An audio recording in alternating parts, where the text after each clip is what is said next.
Hello and welcome to part 11 of my Complete Chess Endgame series. Today we're going to look at this position, which covers the idea of bringing your pawn to the 7th rank without check, forcing the opponent's king to move away from the queenie square, allowing you to move in and control that queenie square. Alright, so the idea here is quite simple, but it requires a lot of calculation.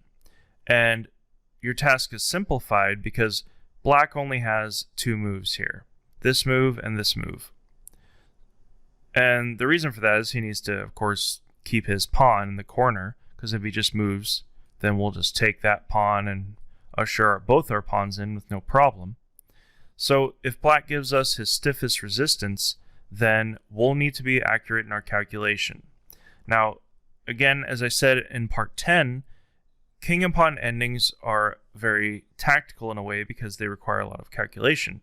And it's very good calculation practice and visualization practice because you're only dealing with pawns and kings. So what you want to do here, if you want to pause the video and try it for yourself, is to calculate which pawn move you should make and then also visualize the king, the black king, going back and forth and where he'll be at the end of your line. So, for example, you'll calculate, I move here if it's white to move, black moves here, I move here, black moves back. Do I want to move this pawn 1 or 2 squares? So give that a shot and see if it works for you. And it's good practice. Alright, so we'll just go through the results here.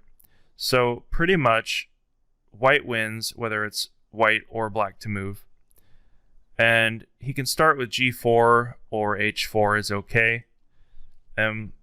What I recommend you do is you calculate one row or one file of pawns first and then see where the black king is. So you'd calculate g4, king moves, g5, king moves. So you'd calculate this position and then you'd want to calculate the other pawn move. This way, you can clearly define where the king is for each pawn move. So you can see that you don't want to move the pawn yet, and you want to move this pawn up as well, so that by the time you get the pawn here, you'll be able to push it, and you'll need to find out whether the king is here or here in order to push to g7. So we can see that if we push our pawn up here, we'll calculate, and the king will move here, we'll move here. So you'll visualize this in your mind. Now, of course, if the king moves here, then we don't want to do this, because then that'll be a stalemate, or we'll have to move away. And we also don't want to take the pawn, because that'll be a stalemate. So that doesn't necessarily work moving the pawn up.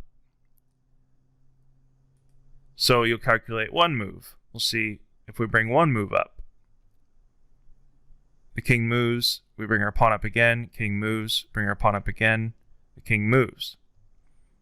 Alright, now he's forced to take, because if he moves back, then we'll just push our pawn forward. So that would be g7 with the king on the correct square without check. So after he takes either way, we get the same position. So this is a position you want.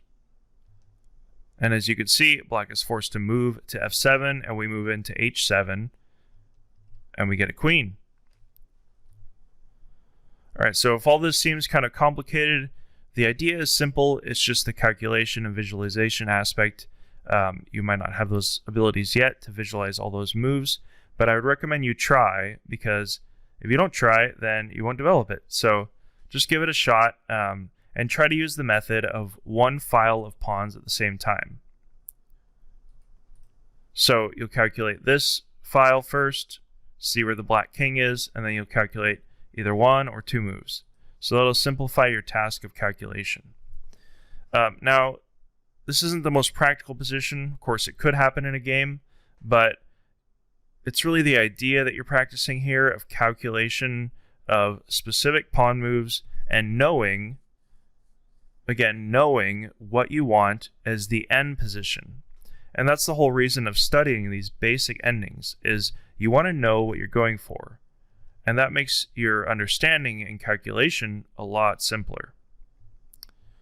Alright, so you can see that it's a lot of moves.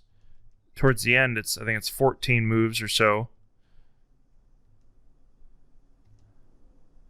to get this final position. But this is the important idea: moving the pawn forward without check. Alright, thanks for watching, and we're going to move on to position 12. I'll see you there in the future.